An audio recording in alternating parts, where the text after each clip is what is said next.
ADHD की दवाइयों का असर कैसे देखते हैं? ADHD मैंने पहले बताया, tension deficit hyper activity disorder, जिसमें जो भी बच्चा या बच्ची, इवन बड़े भी, उनमें किसी बोरिंग चीज़ को जो तवज्जो देना, पढ़ाई में दिल न लगना, बहुत जल्दी बोर हो जाना, होमवर्क में ज़्यादा दिलचस्पी ना होना, जो चीज़ें उनको इंटरेस्ट लगती हैं उनमें काफ़ी अच्छा उनका वो फोकस रहता है, लेकिन बोरिंग चीज़ों में उनको तवज्जो देना मुश्किल हो जाती है।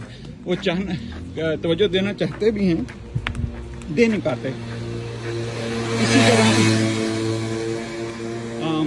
उनमें एक जगह बैठना, एक जगह बैठ के काम करना, छोटी छोटी बातों पर गुस्सा करना, ये चीज़ें काफ़ी ज़्यादा इनमें कॉमन होती हैं। तो इनमें जब हम दवाई शुरू करते हैं कि जिसको हम स्टिमुलेंट या रिटेलिन, मैंने पहले भी आपको बोला था, तो उसमें मैं वालिदैन को ये कहता हूँ कि आप दिन को 3 हिस्सों में डिवाइड कर लें, सुबह, दोपहर और शाम। क्योंकि जिस तरह मैंने पहले भी बताया कि ये दवाइयाँ कुछ घंटों के लिए असर करती हैं।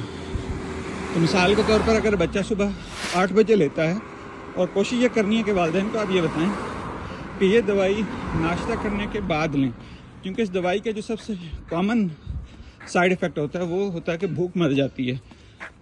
तो अक्सर औकात लंच के टाइम पे उनको भूख नहीं लगती, तो इसलिए वालिदैन को बताते हैं कि आप नाश्ता करवाएं, और ख़ुराक की इसमें कोई लिमिटेशन नहीं होती, जो उनका दिल चाहे वो खा सकते हैं, और दवाई लें सुबह, और सुबह, दोपहर, शाम।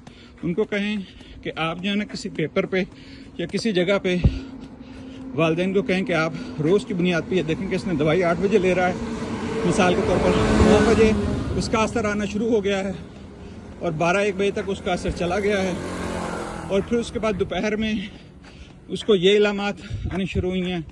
इलामात का मतलब ये कि दोबारा से उसमें आहिस्ता आहिस्ता वो फोकस वो ख़त्म हो जाता है। फिर शाम में फिर उसकी जो इलामात हैं वो वापस आ जाती हैं, क्योंकि दवाई का असर ख़त्म हो जाता है।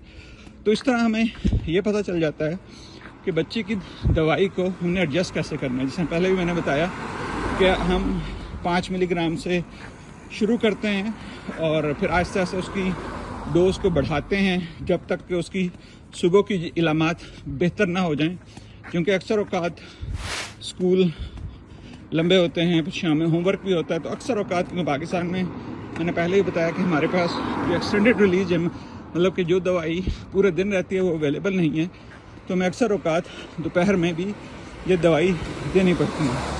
हो सकता है उतनी मिकदार ना देनी पड़े जितनी सुबह को देनी पड़ी है, क्योंकि अगर आप उसको ज़्यादा मिकदार देंगे तो उसका फिर उल्टा असर हो जाता है। उल्टा असर से क्या मुराद है कि बच्चों में गुस्सा और आना शुरू हो जाता है, चिड़चिड़ापन और शुरू हो जाता है, और नींद उनकी काफ़ी ज़्यादा इफ़ेक्ट हो जाती है। इसलिए अगर आप उनको शाम थोड़ा सा देर से देंगे तो फिर रात को नींद आने में उनको मसला होगा। तो ये कुछ चीज़ें होती हैं कि जिनके बारे में आपको थोड़ा ख्याल रखना होता है।